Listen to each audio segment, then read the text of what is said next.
up say something that's controversial because they're so afraid of votes. Like the only politician I've ever seen do that was Cynthia McKinney.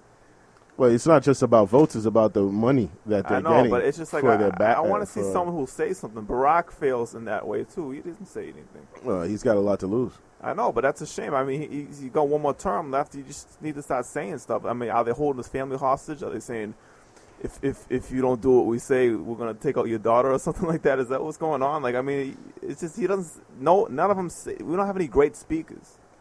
Well, we could talk about politics for forever, and National as politics. you see, like the panel on the Minority Men show, we have a broad spectrum of insights and feelings on things. We have a conservative here today. We have, a liberal and a couple of Democrats. So, but I just think the thing that we need to push is please, please, please, guys.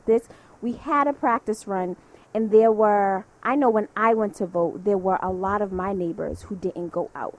And please know that the next mayor is going to impact our future. And talking about that, you're saying that a lot of your neighbors didn't come out to vote. I want to talk about an article in the Herald that was put out this week after the election. I think it came out on Wednesday or Thursday.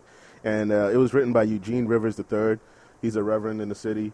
And he was talking about how he was disappointed by the minority candidates. And the reason, the minority candidates meaning, the candidates of color that were running for mayor.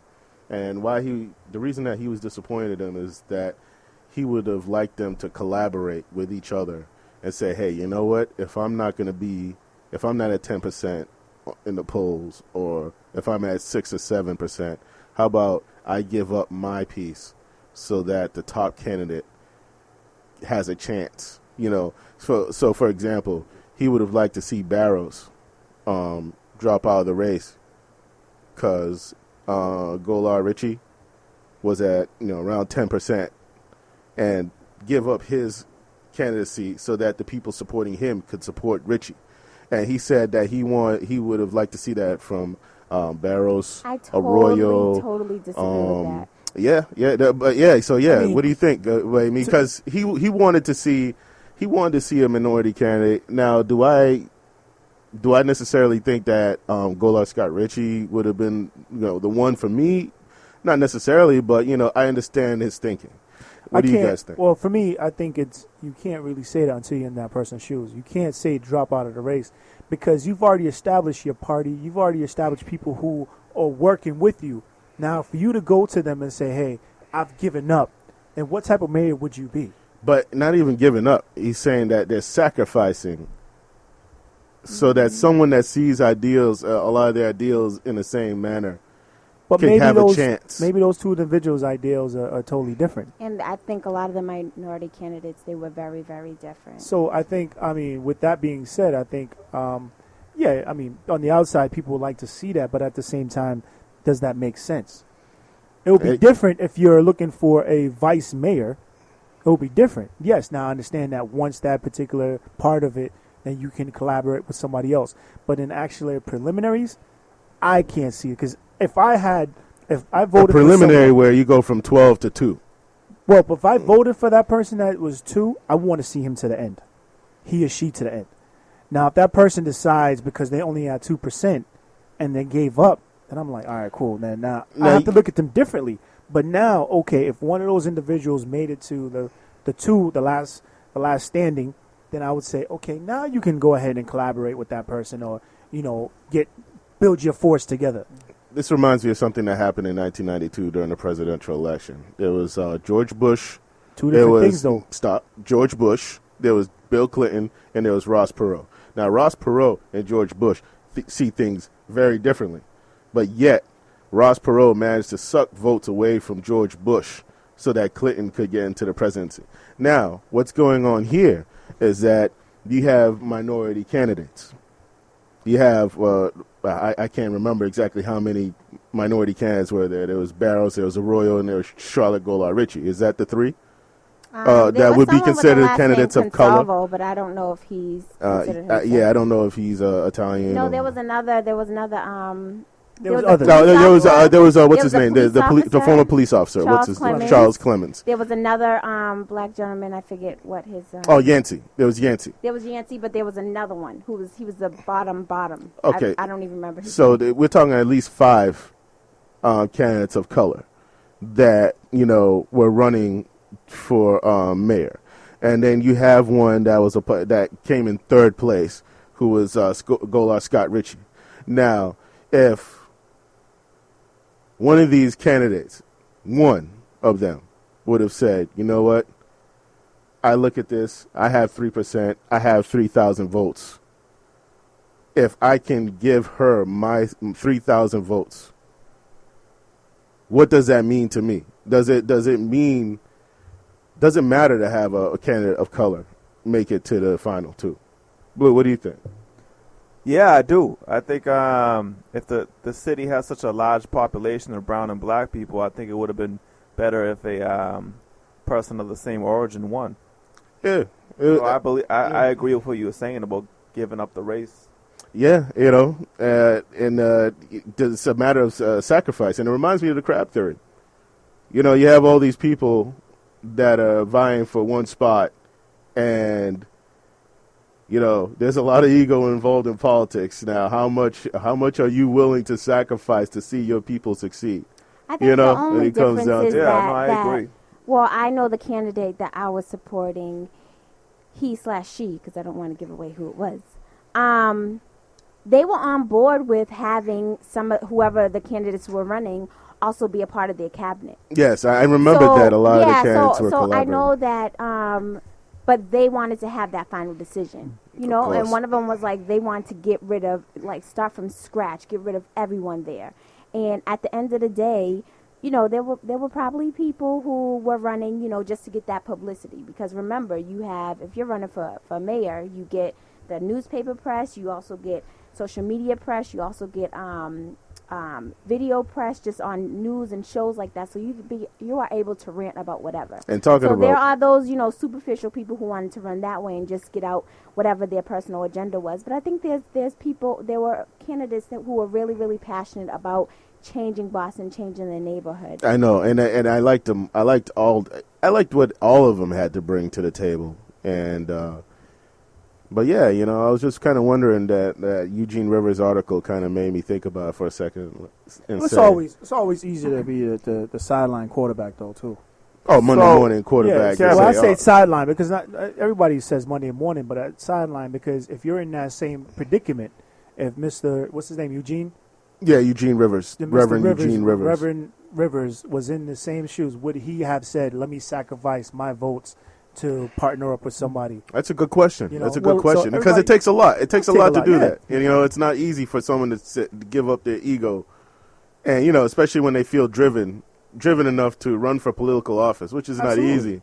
Was any of the candidates were unemployed? A lot of them ended up becoming unemployed because there was some city councilors that were involved in the race, and they ended up having to give up their council seats. Yeah, because the thing is that if you need a job and this will be a job for you, then the thing is that you're going to throw everything in and try to win. Absolutely. But if you're going to lose, at some point you have to know you're going to lose. Yeah, but then who really goes into a race knowing that they're going to lose? Or even if they not going in, but at some point along the race, you have to know if you. But then how do you go to your people and say, listen, I'm gonna have to give up?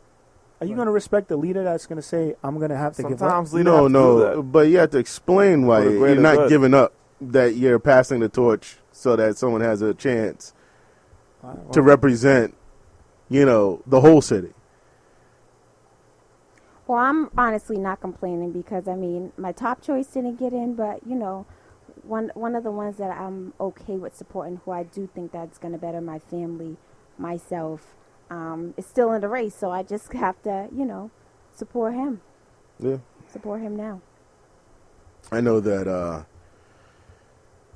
I like some of the things that Marty Walsh talks about in terms of schools. Unionism. Oh. You know, because he wants to bring trade classes back to the school, to the classroom, and I miss that. You know, learning how to like. Connolly does too. That's great. Yeah. And I like Connolly because he's all about education. He's been practicing for 6 years about education. So yeah, he's got a great head start on Walsh in terms of that. I mean, he's built up a good backing, and you know, I think that some of the things he does is well said. And I know he's education, and I know that he doesn't. In terms of experience with public service, yes, he was a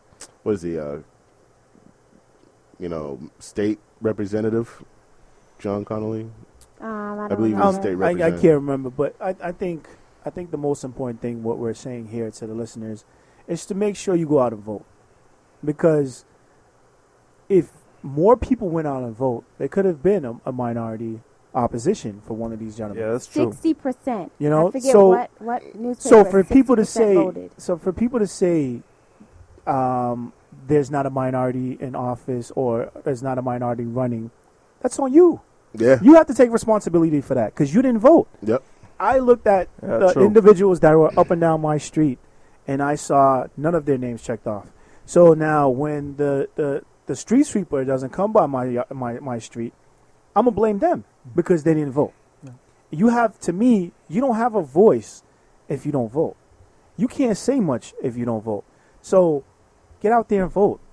And let's stop complaining from the sideline. Be active. Be proactive. Don't be reactive. Don't talk about after the fact. Go out there and do what you have to do. That's my spiel on it. That was nicely said, Public. So he talked I might about... be running for office in 2016.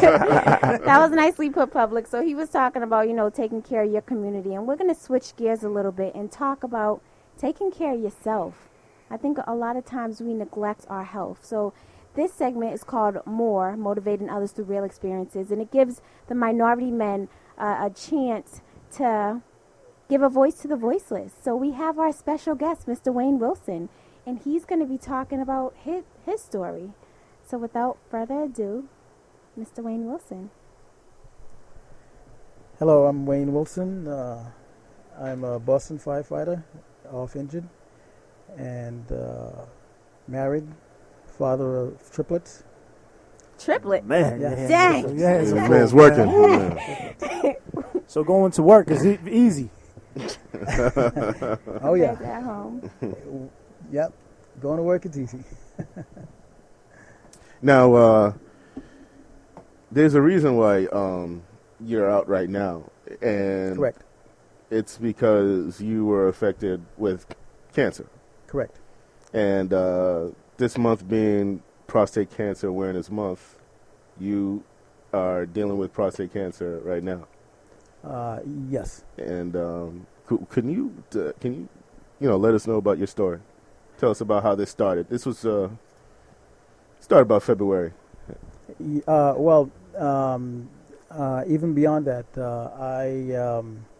I have a regular doctor at Arvid Vanguard, and I've been seeing her for a while. And when I was 52, actually, she told me that my PSA level, which is prostate-specific antigen, the numbers were up.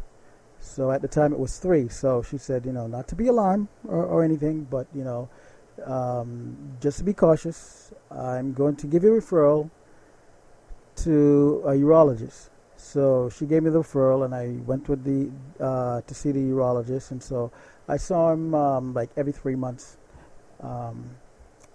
after that. And so the first 3 months I saw him, he said that, your prostate is still at 3, so that we'll continue to monitor it, and if it goes up, you'll come back and see me. If it goes down, then you won't see me anymore. So I said, we'll just take it a day at a time. So after that, was this nerve-wracking when they first started finding these things? No, it wasn't, because she was just basically just doing a job as a doctor, the doctor patient relationship. Yeah. So then I saw him again in another 3 months, and he said that